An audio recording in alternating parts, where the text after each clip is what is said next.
Hello friends, मैं प्रीति आपके अपने चैनल पे आपका स्वागत करती हूँ।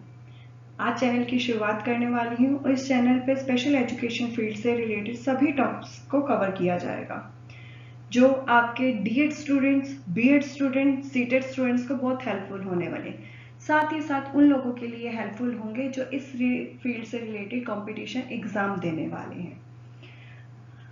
इस चैनल में शुरुआत करते वक्त रिहैबिलिटेशन को समझना बहुत ज़रूरी है और रिहैबिलिटेशन को भी समझने से पहले डिसेबिलिटी, हैंडीकैप और इम्पेयरमेंट को समझना बहुत ज़रूरी है।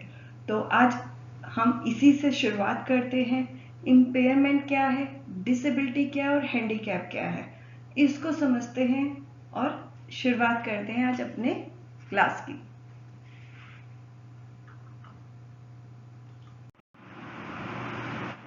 सबसे पहले हमको समझना है डिसीज है। इम्पेयरमेंट को समझने से पहले हमें डिसीज समझनी है। A disease is a particular abnormal condition that negatively affects the structure or function of all or part of an organism, and that is not due to any immediate external injury. Diseases are often known to be medical conditions that are associated with specific symptoms and signs. Disease एक तरह की बीमारी को के रूप में हम लोग डेली लाइफ में इसको देखते हैं, जो हमारे स्ट्रक्चर मतलब हमारे किसी भी बॉडी के पार्ट को नुकसान पहुंचाती है, इफेक्ट करती है, साथ ही साथ उसके किसी भी फंक्शन को इफेक्ट कर सकती है।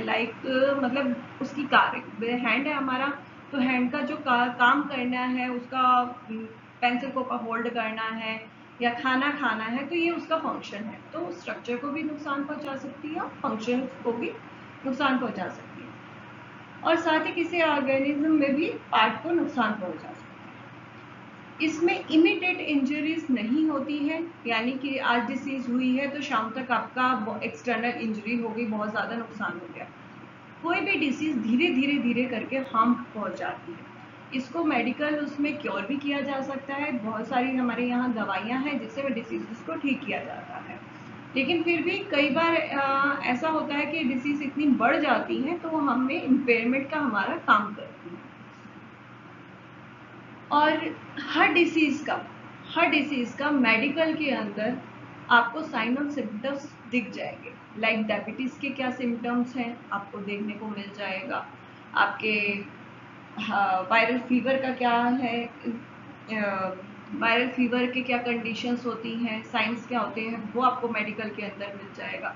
किसी तरीके का इन्फेक्शन, ब्लड इन्फेक्शन है तो उसके लिए क्या साइन और सिम्टम्स होंगे, वो सब आपको मेडिकल के अंदर मिल जाएगा। पर काफ़ी सारी क्या अधिकतर डिसीजेस का मैं कहूँगी कि क्योर होती हैं, ठीक हो जाती हैं। ये 4 टाइप की होती है। There are 4 main types of diseases: infection diseases, deficiencies diseases, heredity diseases and physiological diseases. Infection diseases में हमारे बहुत तरीके के इन्फेक्शंस आते हैं, जैसे आपने डेली लाइफ में हम लोग देखते हैं स्टमक इन्फेक्शन हो गया या ब्लड इन्फेक्शन हो गया। तो इस तरीके के जो इन्फेक्शंस होते हैं वो हमारे इन्फेक्शन डिसीजेज के अंदर गिनती में जाते हैं। डेफिशिएंसीज डिसीजेस के अंदर हमारी कमी आती है, जैसे हमारी ब्लड की कमी हो गई, विटामिन ए की, डी की कमी हो गई, तो वो हमारी डेफिशिएंसी डिसीजेस में आती है।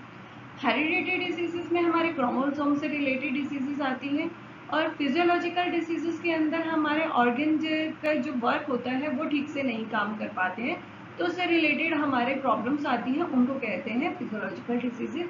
लाइक एग्जाम्पल डायबिटीज, अस्थमा, ये सब डिसीजेस इसके अंदर आती हैं। डिसीजेज जब बढ़ जाती हैं वो बन जाती हैं इम्पेयरमेंट। हम लोग एग्जाम्पल लेते हैं, मैं 3 से 4 एग्जाम्पल लेकर चलूंगी जो हम लोग आगे कंटिन्यू देखेंगे। इम्पेयरमेंट उसमें कैसे होता है, वो डिसेबल्ड कैसे हो जाता है, और हैंडीकैप कैसे बनता है। तो हम 4 से लेकर एग्जाम्पल चलेंगे जिससे आगे कंटिन्यू हम लोग करेंगे। फर्स्ट एग्जाम्पल लेती हूँ मैं, इन्फेक्शन हमारा हैंड के अंदर मेरा इन्फेक्शन हुआ है, ये इन्फेक्शन डिसीज होती है। इन्फेक्शन किसी तरीके से भी फैल सकता है, कुछ मेरे को चोट लग गई है उससे मुझे इन्फेक्शन फैल सकता है। आइज़ के अंदर मेरा रेटिना में कुछ प्रॉब्लम आई है जिसमें मेरे आँखों में से पानी बह रहा है, ईयर में मेरे जो कानों में अपने पस आ जाती है वो निकल रही है, इस वजह से मुझे इन्फेक्शनल डिसीज हुई है। और ब्रेन का एक पार्ट होता है सेरेब्रम, अगर मुझे उसमें कुछ प्रॉब्लम आ रही है तो वो भी डिसीज के अंदर गिना जाता है। सिर्फ प्रॉब्लम आई है, अभी खराब नहीं हुआ है।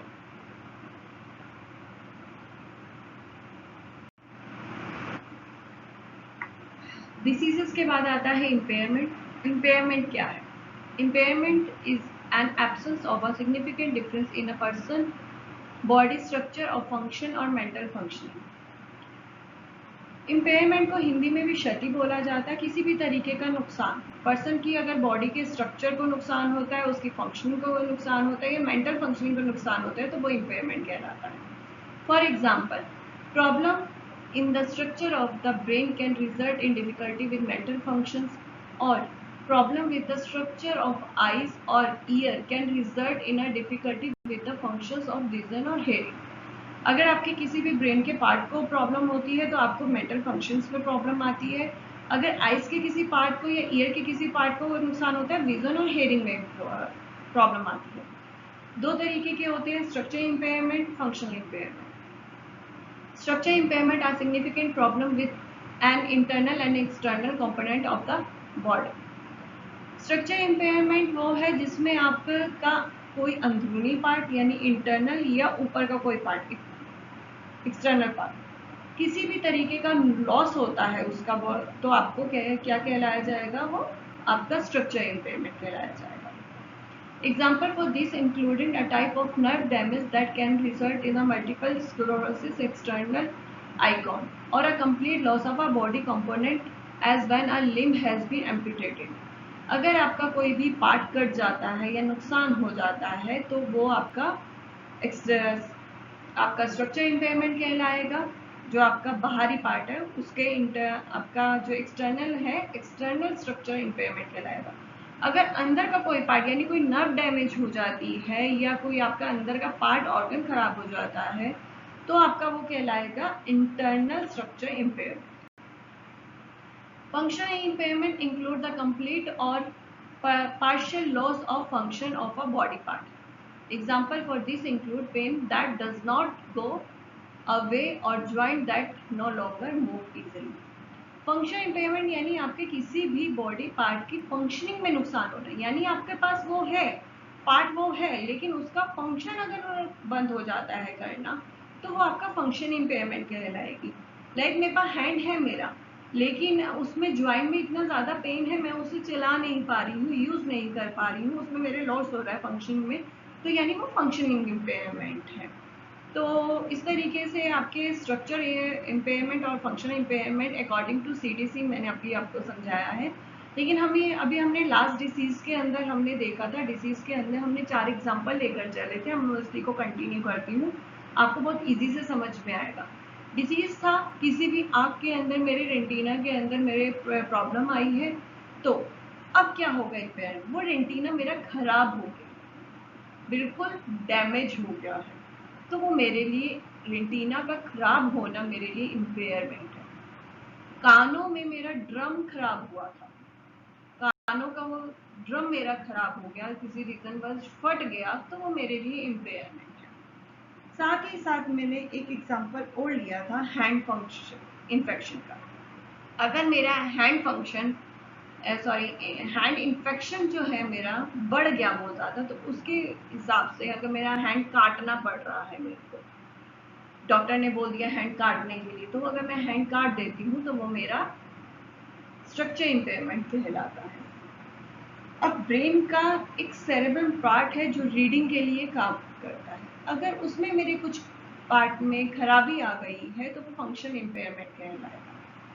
क्लियर है सबको? अब आगे बढ़ते हैं।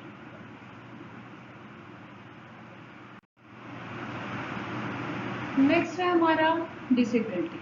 डिसेबिलिटी क्या है? A disability is any condition of the body or mind that makes it more difficult for the person with the condition to do certain activities and interact with the world around them. बच्चे को जो impairment हुई है, उस impairment होने की वजह से जो बच्चा एक्टिविटीज़ नहीं कर पा रहा, उसमें जो उसको प्रॉब्लम आ रही है वो है डिसेबिलिटी। हिंदी में डिसेबिलिटी को अक्षमता बोला जाता है। बहुत तरीके की जो है प्रॉब्लम्स आती हैं, बहुत तरीके टाइप्स ऑफ डिसेबिलिटी आपको देखने को मिल जाती है। There are many types of disability such as those that affect a person's vision, movement, thinking, remembering, learning, communicating, hearing, mental health, social relationship। इन सब में आपको बच्चे को डिसेबिलिटी देखने को मिलेगी। अकॉर्डिंग टू CDC के अकॉर्डिंग ये आपकी डेफिनेशन थी, कॉन्सेप्ट था। अभी हमने लास्ट अभी से देखा था कि इम्पेयरमेंट क्या होती है, हमने अपने 4 एग्जाम्पल लिए थे, उसी को आगे मैं कंटिन्यू करके समझाती हूँ। हमारा सबसे पहला एग्जाम्पल रेंटिना का खराब होना था। रेंटिना का खराब होना मेरे लिए इम्पेयरमेंट थी। अब रेंटिना का खराब होने की वजह से मैं क्या नहीं कर पाऊंगी, सबसे पहला पॉइंट इसमें विजन। आंखों के खराब होने मेरी विजन नहीं हो पाएगी, मैं विजन नहीं कर पाऊंगी। जो विजन ना कर पाना है वो डिसेबिलिटी है। विजन ना कर पाना डिसेबिलिटी है। मेरा ड्रम खराब हुआ, कानों का पर्दा मेरा फटा, उसकी वजह से मैं क्या नहीं कर पाऊंगी, हेयरिंग नहीं कर पाऊंगी, सुन नहीं पाऊंगी। वो मेरे लिए डिसेबिलिटी है। हेयरिंग ना कर पाना, कानों का खराब होना नहीं, सुन ना पाना डिसेबिलिटी है। नेक्स्ट हमने लिया था हैंड फंक्शनिंग। मेरी हैंड फंक्शनिंग, मेरा हाथ जो है कट जाने की वजह से मैं नहीं काम कर पा रही थी। अब हाथ ना कट पाने की वजह से मैं राइटिंग नहीं कर पा रही। हैंड का क्या वर्क है, राइटिंग, मूवमेंट नहीं कर पा रही हूँ। तो ये है डिसेबिलिटी। लास्ट है आपका एग्जाम्पल था सेरेब्रम। सेरेब्रम का काम होता है रीडिंग का। वो बच्चा रीडिंग नहीं कर पा रहा है ढंग से, उसे डिसलेक्सिया की प्रॉब्लम हुई है। तो वो रीडिंग जो ना कर पाना है, रीडिंग जो ना कर पाना है वो बच्चे की डिसेबिलिटी है। क्लियर है? रीडिंग ना कर पाना बच्चे के लिए प्रॉब्लम हुई है, वो डिसेबिलिटी है। ये 4 एग्जाम्पल हम अभी आगे हैंडीकैप में भी कंटिन्यू करेंगे, तभी आपको पूरे डिटेल में समझ में आएगा।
ICIDH मॉडल 1980 के अंदर आया था, WHO के द्वारा जो दिया गया था।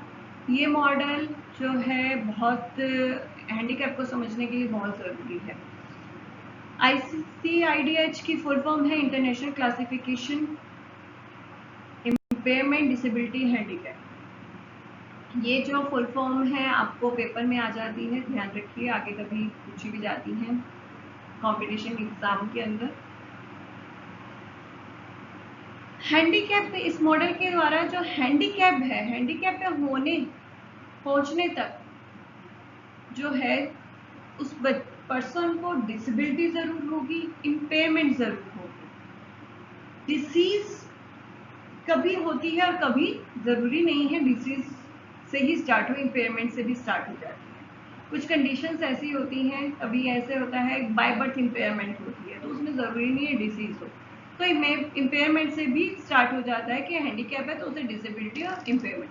पर ये जरूर होगा कि अगर एक पर्सन हैंडीकैप है तो उसे डिसेबिलिटी जरूर होगी और इम्पेयरमेंट जरूरी होगा, यानी उसे किसी तरीके की क्षति होगी, नुकसान होगा, और नुकसान होने के बाद उस नुकसान के लिए ज़रूरी है वो उसका वर्क नहीं कर पा रहा होगा जो उसकी फंक्शनिंग है, और उसकी वजह से उसे सोसाइटी में प्रॉब्लम होगी, दैट इज हैंडीकैप। इम्पेयरमेंट को हम बायोलॉजिकल से जोड़ते हैं, डिसेबिलिटी को हम फंक्शनिंग से जोड़ते हैं, और हैंडीकैप को हम सोसाइटी से जोड़ते हैं। ध्यान रखिएगा इस बात को।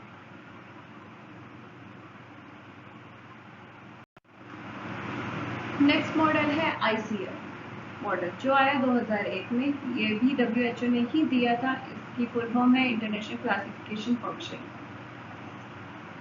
वहाँ पे जो है बच्चे को डिसेबल्ड बोला गया था, हैंड डिसेबिलिटी से बोला गया था, इम्पेयरमेंट डिसेबिलिटी हैंडीकैप से शो किया गया था।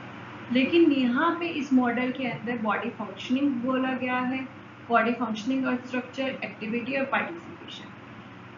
किसी भी पर्सन की अगर बॉडी फंक्शनिंग या स्ट्रक्चर में कुछ प्रॉब्लम आती है तो उसका इफेक्ट उसकी एक्टिविटी में पड़ेगा, और एक्टिविटी अगर उसकी पुअर होती है या उसकी एक्टिविटी में इफेक्ट पड़ता है तो उसका इफेक्ट जनरली पार्टिसिपेशन बढ़ेगा सोसाइटी के अंदर पास। तो इसके अंदर यही बताया गया है कि बॉडी स्ट्रक्चर, बॉडी फंक्शनिंग और स्ट्रक्चर फर्स्ट प्रॉब्लम होती है जो इम्पेयरमेंट को शो करता है, उसके बाद एक्टिविटी आपकी डिसेबिलिटी को शो करता है, और पार्टिसिपेशन आपको डिसेबिलिटी को शो करता है। ये था एक मॉडल, ये बहुत इम्पॉर्टेंट है, इसको हम डिटेल में पढ़ेंगे नेक्स्ट स्लाइड के अंदर मैं लेकर आऊँगी आपके लिए, तो इसको हम उसमें पढ़ेंगे। तो नेक्स्ट स्लाइड का वेट आपको करना पड़ेगा नेक्स्ट वीक तक।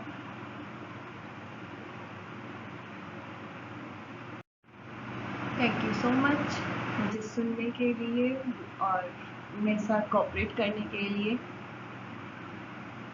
के बारे में पढ़ेंगे, और मेरे चैनल को सब्सक्राइब ज़रूर करिएगा, अच्छा लगा तो लाइक और शेयर करना मत भूलिएगा। जितने ज़्यादा से ज़्यादा आप मोटिवेशन मुझे देंगे मुझे भी अच्छा लगेगा, मैं और पीपीटीज और आपके लिए क्लासेस लेकर आऊँगी। साथ ही साथ आप मुझे ये बताना मत भूलिएगा कि आपने नेक्स्ट टॉपिक आप कौन सा देखना चाहते हैं, मैं उसके ऊपर काम करूँगी और आपके लिए कंटेंट लेकर आऊँगी जो आपके लिए बहुत हेल्पफुल होगा। Thank you very much. Like and subscribe मत भूलिएगा।